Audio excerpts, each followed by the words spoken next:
On a July morning in 2009, in Harlan County, Iowa, every blade of grass in the county had turned the color of old straw. The soil cracked in hexagons the size of dinner plates. The corn was burning from the top down, and the pastures, the ones that had fed cattle in this county for 140 years, were bare. Farmers were hauling in hay from 3 states away, paying prices they hadn't seen since the oil shock of the 70s, and still watching their herds lose weight by the week. On one farm, though, on a quarter section of rolling ground off County Road SA 47, something different was happening. The cattle weren't starving. They weren't standing in bare dirt with their ribs showing. They were eating. And the woman who had planted that shade 7 years earlier was watching from the fence line, not with the look of someone who had gotten lucky, but with the look of someone who had known this day was coming. Let me tell you about Linnea Dykstra, because she is the reason this story exists, and she is different from nearly every character this channel has told you about. Linnea was 22 years old in the spring of 2002, and she had just finished her junior year at Iowa State University in Ames, studying agronomy with a secondary focus in agroforestry that almost nobody in her department took seriously. She had grown up on her father's farm, 460 acres of mixed cropland and pasture in Harlan County, the kind of farm that had been in the Dykstra family since her great-grandfather broke the ground in 1921. Her father, Jared Dykstra, was 61 years old that spring, a careful and methodical man who had farmed the same way for 38 years. He ran a cow-calf operation on about 140 acres of cool-season grass pasture, mostly Kentucky bluegrass and smooth brome grass, and he rotated his cattle through 6 paddocks on a schedule he had worked out over decades. The rest of the farm was corn and soybeans in a standard 2-year rotation. The whole operation ran on quiet competence and the refusal to do anything that hadn't been tested by time. Jared Dykstra was not a gambler. He was not an innovator. He was a farmer, and in Harlan County in 2002, those two things were considered different categories entirely. Linnea had come home for the summer with a notebook, a green spiral-bound Mead notebook that she had filled with research notes, professor quotes, extension service data, and printed tables from university studies she had photocopied in the library at Ames.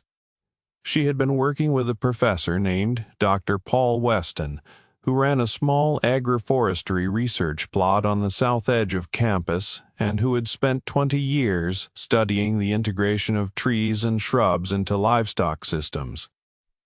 Most of her classmates thought Dr. Weston was an eccentric, a man slightly out of step with the direction the industry was moving. Linnea thought he was the most interesting person she had ever met. Weston had taught her, and what the notebook contained in careful, hand-written columns was the argument for silvopasture, the deliberate planting of trees into pasture systems, and the tree he talked about most, the one he had been studying the longest, was Rabunia pseudoacacia, black locust, a tree that most farmers in Iowa considered either a weed or a nuisance, and that almost nobody in Harlan County would have planted in a pasture on purpose. Let me tell you about black locust, because you need to understand what Linnea understood before you can understand what she did.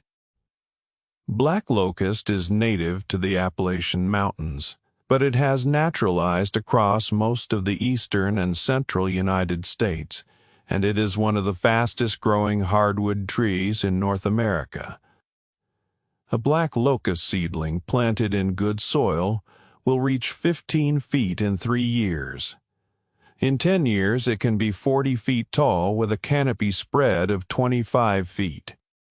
The wood is among the most rot-resistant of any North American species, more durable than white oak, denser than most softwoods, and capable of lasting 70 years or more in ground contact without treatment. Weston's eyes light up when he talked about black locust.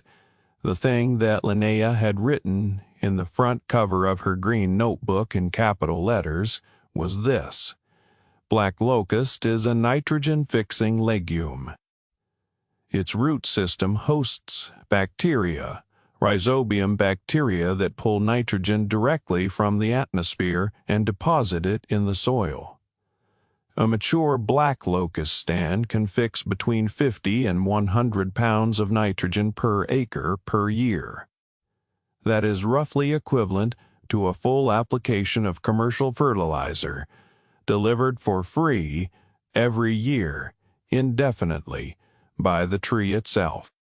The leaves and young shoots are also high in protein. Studies from Europe, where black locust is planted extensively as a fodder tree, showed crude protein content of 16 to 22% in the foliage, comparable to alfalfa.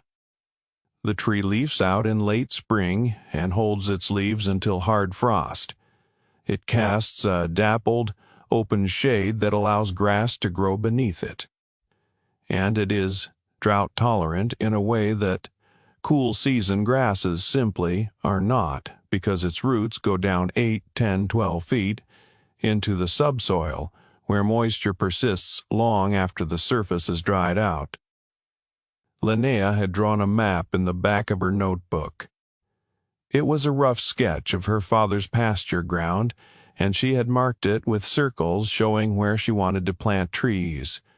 Rows of black locust along the south and west fence lines of each paddock, with scattered plantings in the interior to break the open ground into a pattern of sun and shade. She had calculated the planting density, the spacing, the projected canopy coverage at years 5, 10, and 20. She had written down the projected nitrogen contribution per acre, per year. She had compared the cost of the seedlings, about 60 cents each from a nursery in Missouri, against the projected reduction in fertilizer cost over a 10-year period. The numbers were not ambiguous. The numbers were, in fact, quite clear. But numbers in a notebook are not the same as trees in the ground. And before she could plant anything, she had to sit down at the kitchen table with her father and explain what she wanted to do. That conversation happened on a Tuesday evening in June of 2002, after supper. Jarrett Dykstra listened, the way he always listened, quietly, with his hands flat on the table, looking at the notebook she had spread open in front of him. He looked at the map. He looked at the data tables. He looked at the cost projections. Then he looked at his daughter for a long time without saying anything. Jarrett had not gone to college. He had learned to farm from his father, who had learned from his father, and the knowledge that had been passed down through those 3 generations was real knowledge, hard-won and proven. But it was knowledge about a particular way of doing things, and what Linnea was proposing was a different way entirely. He picked up the notebook and read the nitrogen fixation numbers again. He said, "I need to think about it." That was all he said. And Linnea's mother, Enk, who had been washing dishes at the sink with her back to the table, turned around and said, quietly, without making a production of it, "She's right, you know." Then she turned back to the dishes. The kitchen was quiet for a moment. Jarrett picked up his coffee cup and looked out the window at the pasture, which was green and ordinary and exactly the way it had always been. He thought about it for 2 weeks. At the end of those 2 weeks, he told Linnea she could plant trees on 20 acres, 1 paddock. The smallest one, the one on the north end of the property that had always been the least productive, anyway, the one where the grass came in thin every summer because of a shallow hardpan layer about 18 inches down. He said she could have that paddock and he would keep the cattle off it for 2 full growing seasons to let the trees establish. He said if it worked, they could talk about expanding. He said if it didn't work, they'd disc it under and reseed it and not speak of it again. He did not say it unkindly. He said it the way a careful man says things when he is taking a risk he is not sure about, with a precision that is a substitute for enthusiasm. Linnea said thank you and went to call the nursery in Missouri. Now, let me tell you about what happened when word got around, because in Hardin County in 2002, word got around about everything. The man who heard about it first and who had the most to say about it was a man named Dale Crowley. Dale Crowley was 58 years old, and he had been running the Hardin County Farm Bureau Extension Office for 22 years. He was also in the way that small communities produce such people, the unofficial authority on what was and was not worth doing in the county's agricultural operations. He held court most mornings at the counter of the Eldora Co-op, where he drank coffee and dispensed opinions with the confidence of a man who had never been wrong in his own estimation. Dale had been farming and advising farmers in this county since before Linnea Dykstra was born, and he had strong views about trees and pastures. His views were that trees and pastures were a problem, not a solution. They shaded out grass. They competed for water. Their roots interfered with tiled drainage. They harbored pests. They were, in Dale Crowley's considered opinion, what happened when a pasture was neglected, not what happened when one was managed well. A good pasture was open ground, clean grass, and cattle that could move freely in the sun. That was the model. That was what worked. That was what every successful cattleman in the county had proven over generations. He heard about Linnea's project in late June, from a neighbor who had seen the nursery truck come down County Road Tundes 47 with a load of bare root seedlings. By the time Linnea was in the field with a dibble bar planting the first row of trees along the north fence line, Dale Crowley had already told 4 people at the co-op counter what he thought about it. He drove out to the Dykstra farm one afternoon in early July. He pulled into the yard, got out of his truck, and stood at the fence watching Linnea work for a moment before he spoke. She was dirty from the knees down and moving steadily down the row, setting seedlings every 12 feet, tamping the soil around each one with her boot. She had planted about 300 trees that week. She had about 400 more to go. Dale Crowley leaned on the fence post with his arms crossed and said, "You know, those things are going to be a nightmare to get rid of when this doesn't work." Linnea kept planting. She said, "I don't plan on getting rid of them." Dale said, "Black locust spreads by root sprouts. You'll have them coming up all over that paddock inside of 5 years, and then you'll have them in the next paddock, and then you'll be spending money on herbicide trying to beat back what you planted on purpose."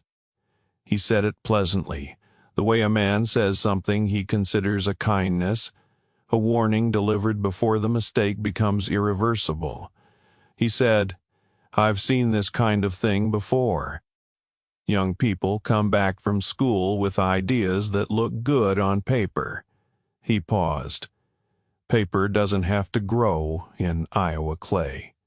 The silence lasted about 2 seconds. Then Dale Crowley started laughing. It was the laugh of a man who was genuinely, comfortably certain that he was right and who found the alternative mildly entertaining. He shook his head and said, "Your father's a patient man." He got back in his truck and drove away. Let me pause here and ask you something. Have you ever noticed what that kind of laugh actually is? It's not really about the idea being laughed at, it's about the person doing the laughing. Dale Crowley had 22 years of professional credibility invested in a particular way of understanding land. He had told hundreds of farmers in Hardin County how to manage their pastures, and every one of those pastures was open ground with clean grass and no trees. If Linnea Dykstra was right, then Dale Crowley had been telling people something incomplete for 2 decades. That is not a comfortable thing to sit with. The laugh was easier. Linnea finished planting 742 black locust seedlings on 20 acres of her father's worst pasture ground before the end of July. She staked the ones along the fence line with orange survey flags so the cattle in the adjacent paddock wouldn't push through and browse them down. She kept a record in her green notebook, the planting date, the spacing, the soil conditions, the weather. She noted which rows were on the shallow hardpan ground and which were on the deeper loam along the north fence. She wrote down her expectations for first-year growth and her projected timeline for canopy establishment. Then she went back to Iowa State for her senior year, and she waited. Let me tell you about the science, because Linnea had done her homework and it deserves to be understood. The standard model for pasture management in Hardin County and in most of the Midwest was built around cool season grasses, Kentucky bluegrass, smooth brome grass, orchard grass, sometimes a mix with legumes like red clover or alfalfa. These grasses are productive and palatable, and they grow well in Iowa's climate for most of the year. But they have a fundamental vulnerability that every farmer in the county knew about and accepted as an unchangeable fact of life. They go dormant in summer heat. When air temperatures climb above 85 degrees Fahrenheit for extended periods, and when rainfall drops below an inch a week, cool season grasses stop growing. They don't die usually. They go brown and dormant and wait for cooler weather. But dormant grass doesn't feed cattle. Dormant grass means supplemental feed, which means cost, which in a drought year means crisis.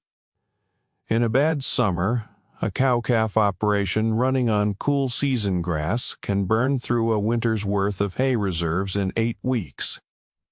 Farmers in Hardin County had been dealing with this cycle for as long as there had been cattle in the county, and the accepted response was to stockpile hay, maintain relationships with hay suppliers in other regions, and accept that some summers were going to be expensive. What Dr. Weston's research showed, and what studies from the University of Missouri's Center for Agroforestry, from Purdue's silvopasture program, and from long-running European trials in France and Germany confirmed, was that shade from trees reduced the surface temperature in a pasture by 8 to 12 degrees Fahrenheit on a hot afternoon. That temperature reduction extended the productive season of cool season grasses by 3 to 5 weeks in a normal summer and potentially much longer in a drought year, because the grass under the tree canopy was not only cooler. Evapotranspiration from bare, sun-exposed soil in a heat event can remove an inch of soil moisture in 48 hours. Under a tree canopy, that same loss takes 7 to 10 days. They were functioning as a moisture retention system, slowing the drying of the soil beneath them and keeping the grass alive and growing when everything around it was burning. Additionally, the nitrogen the trees were depositing in the soil through their root systems was building the fertility of that paddock year by year. Weston's long-term plots at Iowa State showed that pastures in silvopasture systems for 10 or more years had soil organic matter levels 20 to 30% higher than adjacent open pastures. Higher organic matter meant higher water holding capacity. Higher water holding capacity meant more resilience in drought. It was a system that got stronger every year, and it got stronger without inputs, without purchased fertilizer, without irrigation, and without any intervention beyond the initial planting and occasional management of the tree rows. The economics were equally direct. Linnea had calculated the cost of her initial planting at $445. The seedlings, the stakes, the flags, the dibble bar she borrowed from the agronomy department. Against that, she projected a reduction in fertilizer applications to that paddock of $40 to $60 per acre per year once the trees reached maturity, which on 20 acres was $800 to $1,200 annually. She projected a reduction in supplemental feed costs during summer slumps, which in a normal year might save $200 to $400, and in a drought year might save several thousand. She had written at the bottom of the projection page in her careful handwriting, break even on planting cost, year 3, net positive by year 5, compounding benefit thereafter. She was, as it turned out, slightly optimistic on the timeline. The trees did not establish quite as fast as she had hoped in the first year, partly because of a dry August that stressed the seedlings before their roots were deep enough to find reliable moisture. About 60 of the 742 seedlings died in that first summer. Linnea came home for Thanksgiving and walked every row, noting the survivors, marking the gaps. She replanted the gaps the following spring with seedlings from a different nursery in Indiana that had a slightly larger root mass. The survival rate on the second planting was 94%. By the spring of 2004, the trees were between 8 and 14 feet tall. The rows along the north fence line, where the soil was deeper, had put on the most growth. Some of those trees were already casting meaningful shade by mid-afternoon. The interior plantings were slower, but they were alive and growing, and the root systems were already beginning their work in the soil. Jarrett Dykstra walked that paddock with Linnea in April of 2004 and said very little, but he stopped at one of the fence line trees and put his hand on the trunk, feeling the diameter of it, and he looked up into the canopy for a moment. He did not say anything. He walked on. But Linnea noticed that he had stopped, and she wrote it down in the notebook. That summer, Linnea graduated from Iowa State and came home to the farm. She was not entirely sure at 24 years old that farming was what she wanted to do with her degree, but the project was at a critical stage and she wanted to see it through. Her father gave her a salary, a small one, enough to live on, and she took over the day-to-day management of the cattle operation while Jarrett focused on the crop ground. She started managing the rotation to include the north paddock again, now that the trees were established enough to handle grazing pressure. She kept the cattle on the paddock for shorter periods than the others, rotating them through quickly to avoid bark damage on the young trees, and she watched what happened. What happened was that the cattle went to the trees first. Every time she moved a new group into the north paddock, they walked directly to the tree rows and stood in the shade. They browsed the lower branches, locust foliage, with its 16 to 22% protein content, and then they grazed the grass beneath the canopy, which was greener and denser than the grass in the open center of the paddock.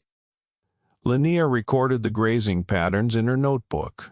She took soil samples from under the trees and from the open areas and sent them to the extension lab. The results came back in the fall of 2004. Weston's research had predicted soil nitrate levels under the tree rows were 38% higher than in the open paddock. Organic matter was up by 1.2% in 2 years. The hardpan layer, the shallow restriction that had made this paddock the farm's least productive for decades, was showing signs of disruption from the locust root systems, which had penetrated it and begun to fracture it from below. Linnea took these results to the co-op in Eldora on a Wednesday morning in October of 2004 and showed them to Dale Crowley. She didn't make a speech. She set the lab report on the counter next to his coffee cup. He read it twice. He handed it back to her and said, "One paddock doesn't prove anything." She said, "I know. I'm not saying it proves anything. I'm saying it's working." He said, "It's been 2 years. You haven't had a drought." She said, "I know." He picked up his coffee cup. She picked up the lab report and put it back in her bag and drove home. She had not expected him to be convinced. She had written in the notebook before she went to the co-op, "He will say it's too early. He will be right that it's too early. The question is whether he'll still be saying it in 5 years." Let me tell you about the years that followed, because they are the reason the story matters. In 2005, Jarrett Dykstra gave Linnea permission to plant trees on a second paddock. 40 acres this time, the middle section of the pasture that had the most consistent soil but also the most exposure to the southwest winds that drove the summer heat across the farm. She planted it in the spring of 2005, using the same spacing and the same species mix, but this time she added a row of Siberian elm along the southwest fence line as a windbreak to protect the locust during establishment. The planting cost was $910. The second paddock was back in the grazing rotation by 2007. In 2006, the summer was hot but not catastrophic. Temperatures in the 90s for 3 weeks in July. Rainfall about 60% of normal. The north paddock, now 4 years into its tree establishment, performed noticeably better than the open paddocks. The grass under the canopy stayed green 2 weeks longer than the grass in the open ground. Linnea recorded the difference in her notebook and calculated that she had kept the cattle on that paddock for 9 additional grazing days before she had to pull them and supplement with hay. At her cost of hay that year, $82 a round bale, those 9 days represented roughly $340 in avoided feed cost. She wrote the number down. First, measurable return on avoided feed cost, not including soil fertility benefit. At the co-op that fall, Dale Crowley said he'd heard she was having some luck with her trees.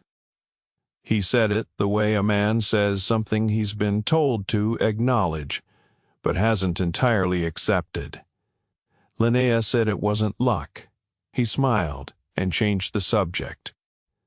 In 2007, she expanded the planting to a third paddock, the remaining 60 acres of the pasture system, the south end of the property that had the best soil on the farm and had always been the most productive, open pasture.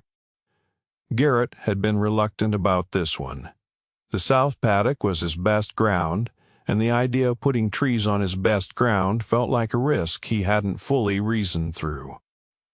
He and Linnea sat at the kitchen table again, 5 years after the first conversation, and she spread the notebook open to the data pages, the soil tests, the grazing records, the feed cost comparisons, the fertility numbers. Jarrett looked at the numbers for a long time. Then he said, "You decide the rotation." He meant the whole rotation, all 6 paddocks, the full cattle operation, the timing and management of everything. He said it quietly without ceremony, the way a man transfers authority when he has decided the other person has earned it. Linnea looked at him for a moment. She said, "Okay." She closed the notebook. He got up from the table and went out to the barn. Hank, who had been at the sink again, turned around. She said, "He's been wanting to say that for 2 years. He just needed to see one more year of numbers."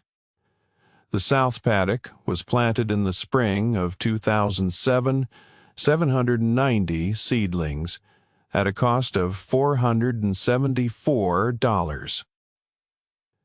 Total investment in tree planting across the full operation over 5 years, just under $1,800. And then came 2009.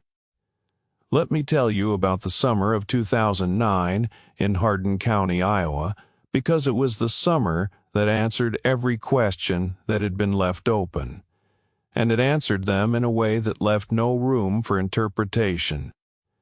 The drought began building in late May. By the first week of June, the rainfall deficit for the year was already 3 inches below normal, and the long-range forecast was showing a high-pressure ridge settling over the Central Plains that the meteorologists were calling persistent. Persistent was a word that made farmers in the county go quiet when they heard it. Persistent meant weeks, not days. By the middle of June, the cool season grasses in the open pastures across the county were already showing stress. The tips of the bromine grass were browning, the bluegrass was thinning. Farmers were making decisions about when to start supplementing, not if, but when. By the 4th of July, the decision had been made for most of them. The pastures were gone. The cattle were on hay.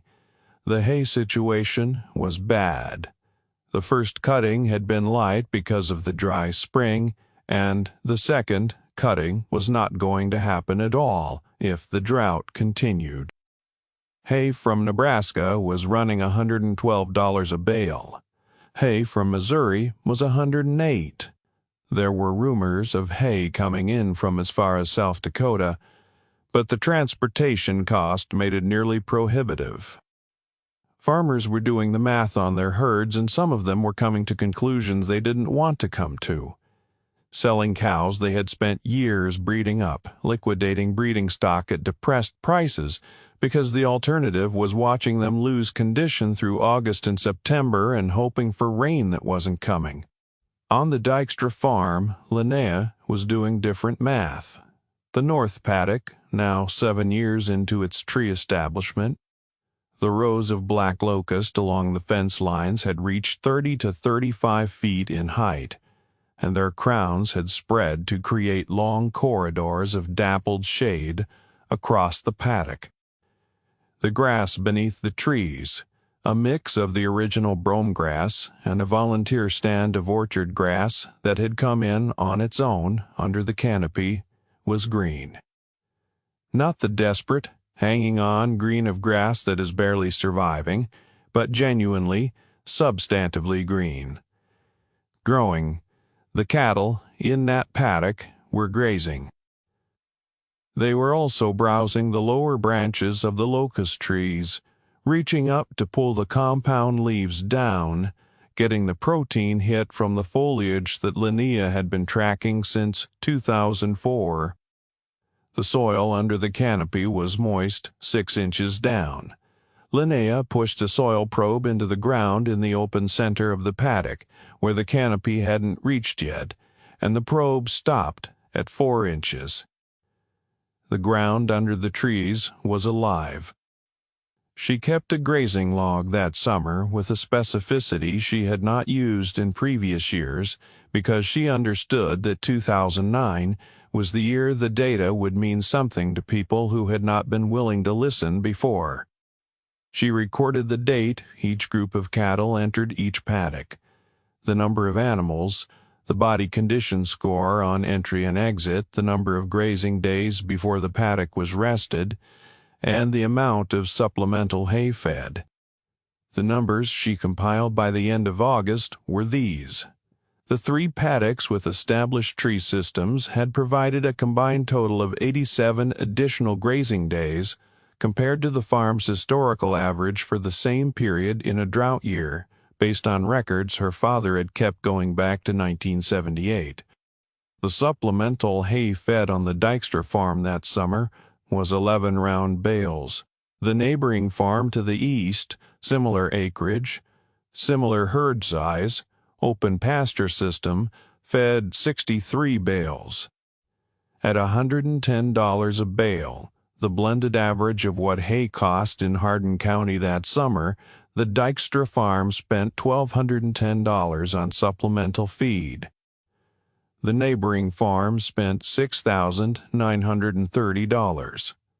The difference was $5,720 in a single summer, on a single drought event, against a total tree planting investment over 7 years of $1,800.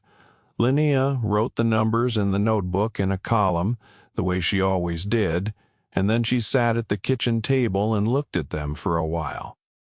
She was not surprised. She had been expecting a drought for years, the way a person expects something they have prepared for, not with dread, but with a kind of readiness.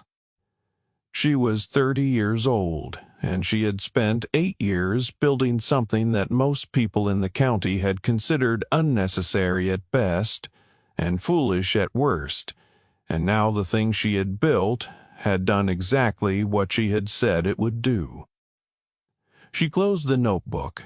Jarrett came in from the barn that evening and sat down across from her. He was 70 years old, and the summer had been hard on him in the way that hard summers are hard on men who have farmed long enough to remember other hard summers and to know how bad they can get. He looked at the notebook. He said, "How'd we do?"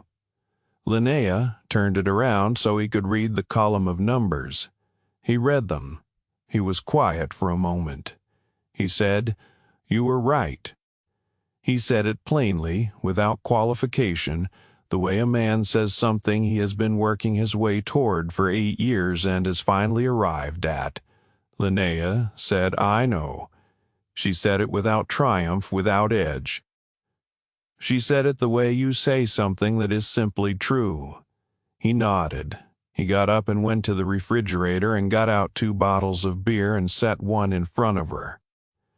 They sat there for a while without talking, and outside the window the black locust trees in the north paddock were moving in the evening wind, their small leaves catching the last of the light. Now, let me tell you about what happened in September of 2009, because the story doesn't end at the kitchen table.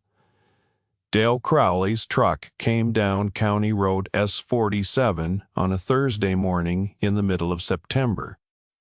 Linnea saw it from the barn and knew what it was before it stopped. She had been expecting this visit too, in the same way she had been expecting the drought, not with certainty, but with a kind of reasoned probability. Dale Crowley was not a dishonest man. He was a man who had been wrong about something for 7 years and who had watched that wrongness become undeniable over the course of a single catastrophic summer. And he was the kind of man who, when he had been wrong, eventually came to say so in person. He got out of the truck and walked to the fence and looked out at the north paddock for a long time without speaking. The cattle were in there, moving slowly through the tree rows, grazing the green grass under the canopy. The contrast with the open ground on the other side of the fence, brown, cracked, bare, was absolute. You could not look at it and argue. He said, "I need to understand what you did here." Linnea leaned on the fence post next to him. She said, "You told me black locust was a nightmare to get rid of." She said it without heat, just stating the fact the way she had written it in the notebook 7 years ago. Dale looked at the ground. She said, "I know you do." He said, I've got 3 farmers who are going to lose cattle this fall if they don't find a way to get through the next 6 weeks. They're out of hay money and the pastures aren't coming back before frost." He paused. He said, "I don't suppose you've got any seedlings," she said. "I don't. The nursery in Missouri is sold out through next spring. But I can tell you exactly what to order and when to order it, and I can tell you how to plant it, and I can tell you what to expect in years 1 through 10, if you want to write it down." He said, "I'd appreciate that." She went inside and got the green notebook, and she sat down on the tailgate of his truck, and she started from the beginning. Let me tell you about what happened in the years after that, because the story doesn't end at the tailgate either. The 3 farmers Dale Crowley had mentioned ordered seedlings that fall and planted them the following spring. By 2012, word had spread through the county in the way that results spread in small communities, not through announcements or meetings, but through neighbors talking to neighbors, through men standing at fence lines. By 2014, Linnea had given informal consultations to 11 farms in Hardin County and 3 in adjacent Grundy County. The Hardin County Extension Office, Dale Crowley's office, invited her to give a presentation at the annual pasture management meeting in February of 2015. She stood at the front of the room with her notebook and a printed summary of her data, and she talked for 45 minutes about soil nitrogen, canopy coverage, moisture retention, and per-acre feed cost savings. There were 62 farmers in the room. When she finished, Dale Crowley, who was sitting in the second row, stood up. He did not applaud first the way the rest of the room did. He stood up, and then he applauded, and Linnea looked at him from the front of the room and gave him a small nod. Jarrett Dykstra was in the back row. He had driven himself to the meeting in his truck, which he rarely did any more at 74 years old, and when the room stood up, he stood up too, and he did not sit back down until everyone else had. The Extension Service published a summary of her data in the Iowa Cattleman's newsletter in the spring of 2015. The University of Missouri's Center for Agroforestry cited her farm records in a 2016 research paper on drought resilience in silvopasture systems. Paul Weston, who had retired from Iowa State by then, sent her a letter when the paper was published. She kept the letter in the green notebook. Jarrett Dykstra died in November of 2017. He had farmed until the spring of that year when his health made it clear that the fields were going to have to get along without him. The funeral was at the Lutheran Church in Eldora, and a number of the farmers who attended had trees on their pasture ground that existed because of conversations that had started on the tailgate of Dale Crowley's truck. Nobody said that at the funeral. It was understood. Linnea inherited the farm.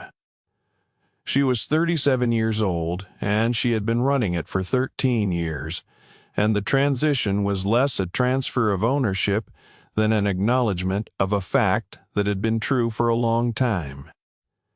She planted a row of black locust along the lane from the county road to the barn in the spring of 2018, 1 tree for each year her father had farmed the ground. 38 trees. She did not tell anyone why she planted them there. Let me tell you one last thing, because this is the part of the story that tells you where it's going. In the spring of 2022, Linnea's daughter, a 17-year-old named Marin, who had grown up walking the paddocks and reading the entries in the green notebook the way other children read storybooks, though, came to the kitchen table with a printed research paper from the University of Minnesota on the use of managed pollinator strips in silvopasture systems, specifically the integration of native wildflower plantings between tree rows. She had highlighted sections in yellow marker, She had written notes in the margins. She set it on the table in front of her mother and said, "I think we should try this on the south paddock." Linnea looked at the paper. She looked at the highlighted sections. She looked at her daughter's notes in the margins, which were careful and specific, and showed that the girl had been thinking about this for a while. She thought about a kitchen table in 2002, and a man with his hands flat on the table, looking at a green notebook, and the weight of what it costs to say yes to something you don't fully understand yet. She said. She did not say it after 2 weeks of deliberation. She said it right then, because she had learned what her father had taken 8 years to learn, and she had learned it faster. And that was the point. That was always the point. The green notebook is still on the kitchen table in the farmhouse off County Road S-47 in Harlan County, Iowa. Marin has started adding pages to it. Her notes in a different handwriting, a different color ink, a different set of questions about a piece of ground that has been asking and answering questions for 100 years. The black locust trees in the north paddock are 20 years old now. Their canopy coverage is over 70%. The soil under them has an organic matter content that the Extension Lab calls exceptional for the region. In a drought year, the grass under those trees stays green when everything around it goes brown. Linnea planted black locust in a grass county. They laughed. The drought came. The grass died. And the farm that was built on one woman's green notebook and one father's slow, hard-won yes is still standing, still growing and still getting stronger every year.